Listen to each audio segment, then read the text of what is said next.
आपकी और इसमें चैप्टर है आपका गज़ल।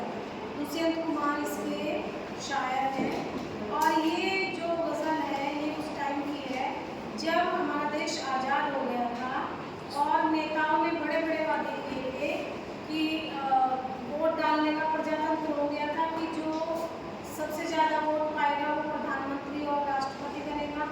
तो इस पहले चुनाव में लोगों ने बड़े बड़े वायदे किए पब्लिक से कि हम हर घर में बिजली लाएंगे और खाने की सुविधा करेंगे, शिक्षा की सुविधा करेंगे और स्वास्थ्य विभाग में काम करेंगे। तो जब वहाँ पर कुछ भी नहीं हो पाया तो कवि जो हैं, कवि और लेखक जो हैं समाज का आईना होते हैं और वो बताते हैं कि हमारे समाज में किस चीज़ की ज़रूरत है और क्या चल रहा है। तो कवि को ये लगा कि वो जो राजनेता है उन्होंने बड़े बड़े वायदे किए लेकिन किया तो कुछ भी नहीं। तो उन्होंने गज़ल लिखी, कहाँ तो तय था चिरागा हर एक घर के लिए, कहाँ चिराग मैसर नहीं शहर के लिए। तो वो कहते हैं ये जो गज़ल होती है ये उर्दू शब्दों का इसमें यूज़ होता है। तो कहते हैं कि कहाँ तो लोगों ने वादा किया था, तय था, वादा किया था कि चिरागा हर एक घर के लिए, कि घर घर में हम रोशनी लाएंगे। चिराग माने दिए जलाएंगे, रोशनी लाएंगे। कहाँ चिराग मैसर नहीं शहर के लिए। और स्थिति तो ये है कि पूरे शहर में भी एक लाइट नहीं है, एक चिराग, एक दिया जल नहीं रहा है, पूरा शहर अंधेरे में डूबा हुआ है। वादा किया था कि एक एक घर में हम लाइट लाएंगे और यहाँ पूरे शहर भर में भी एक भी लाइट नहीं है। यहाँ दरख्तों के साए में धूप लगती है, चलो यहाँ से चले और उम्र भर के लिए। आगे वो शायद कह रहे हैं कि यहाँ दरख्त माने पेड़, पेड़ों को उर्दू में कहते हैं दरख्त। तो कहते हैं दरख्तों के साए में धूप लगती है। लोग पहले जब पैदल चला करते थे तो जगह जगह रास्ते में पेड़ होते थे, पेड़ों की घनी छाँव होती थी, तो उस छाँव में बैठ के विश्राम करते थे, आराम करते थे। तो उसने कहा है कि यहाँ तो पेड़ों की छाया भी नहीं है, धूप लग रही है पेड़ों के नीचे बैठकर भी। दूसरा इसका अर्थ ये है कि आज़ादी मिल गई है और हमारे अपने लोग इस देश के रखवाले बन गए हैं, लेकिन हम उन रखवालों में भी अपने आप को सुरक्षित महसूस नहीं कर रहे हैं, हमारी कोई तरक्की नहीं हो रही है। पेड़ से मतलब है यहाँ पर जो हमारी वो बनी है सरकार आज़ादी के बाद। पहले अंग्रेज सरकार थी, अंग्रेज सरकार के बाद जो अपनी सरकार बनी है उसका यहाँ पर इन्होंने तुलना करी है पेड़ से। और छाया से अर्थ होता है कि सुख सुविधाएं देना, लेकिन सुख सुविधाएं कुछ नहीं मिल रही हैं, इसलिए उन्होंने कहा कि दरख्तों के साए में धूप लगती है, पेड़ों के नीचे भी धूप लग रही है, अर्थात अपने जो अपने सरकार है उनके द्वारा भी हमें कोई सुख सुविधा नहीं मिल रही है। चलो यहाँ से चले और उम्र भर के लिए। तो कहते हैं चलो यहाँ से चलते हैं, किसी और देश में या किसी और शहर में जाकर बसते हैं, सारी उम्र के लिए शहर को छोड़ देते हैं। नए वो कमीज तो पाँव से पेट ढक लेंगे, ये लोग कितने मुनासिब हैं इस सफर के लिए। अब लोग वो जो शायर है वो ये कह रहे हैं कि देश आजाद हुआ तो गरीबी पहुंच जाता है।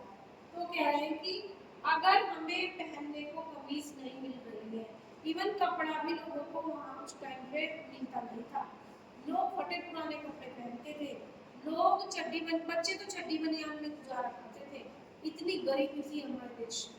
तो कहते हैं कि अगर हमारे पास पहनने को कमीज नहीं है तो पाँव से पेट ढक लेंगे, ओढ़ने के लिए कपड़ा नहीं है तो जब लेटेंगे सोएंगे रात को तो ऐसे ऐसे कुंडली भी मार लेते, पैर मोड़ के लेते हैं, तो पाँव से पेट ढक लेंगे। अगर हमारे पास कमीज नहीं है तो अपना तन ढकने के लिए कपड़ा नहीं है तो पाँव से ही अपने पेट ढक लेंगे। अर्थात अगर जो जीवन जीने के लिए सुख सुविधाएं नहीं मिली, अनाज, पानी, बिजली और जल और घर और स्वास्थ्य, ये सुविधाएं नहीं मिली तो हम अपने आप ही गुजारा कर लेंगे। ये लोग, ऐसे लोग हमारे लिए कितने मुनासिब माने ठीक है, अच्छे, हम सफल बन सकते हैं हमारे जो हमारे जैसे उनके पास भी कपड़ा, खाना और घर नहीं है। घर, मकान और खाना, ये तीन चीज़ें जरूरी है, लेकिन वो भी नहीं थी उस समय देश। तो कहते हैं कि जो सरकार बनी है अगर ये कुछ नहीं कर रही है तो हम अपने पाँव से पेट ढक लेंगे और हमारे जैसे लोग हैं ये सब लोग हमारे साथ मिलके चलेंगे। सभी गरीब है, सभी के पास ना खाना है, ना मकान है और ना शिक्षा है।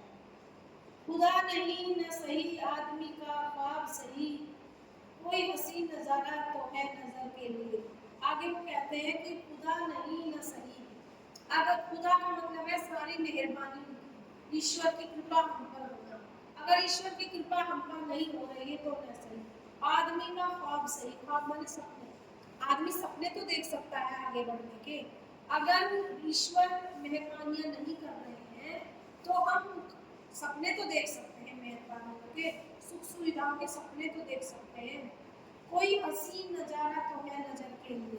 अगर हमारी आंखें खुली हैं तो सुंदर पेड़ पौधे फूल बाग बगीचे देखने के तो कैसे नहीं लगते। तो कहते हैं अगर हमारे पास कोई सुंदर नजारा नहीं है, कोई हसीन नजारा तो है नजर के लिए। अगर हमारे पास जीवन जीने की कोई भी सुविधा नहीं है लेकिन अपने देश का आजादी का सुंदर नजारा तो साफ है, हमें ये भाव तो है कि हम आजाद हैं। वे मुतमईन है कि पत्थर पिघल नहीं सकता, मैं बेकरार हूँ आवाज के असर के लिए।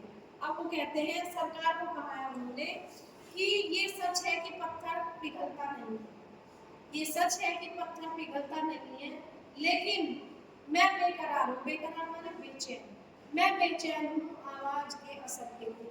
ये जो सारी पब्लिक चल रही है ना हमारे जैसे, जिनके पास ना पाँव में चप्पल है, ना पूरे पहनने को कपड़े हैं, ना पूरा पेट भरने के लिए खाना है, तो जो साथ हमारे चल रहे हैं उनकी आवाज उस सरकार तक पहुंचेगी।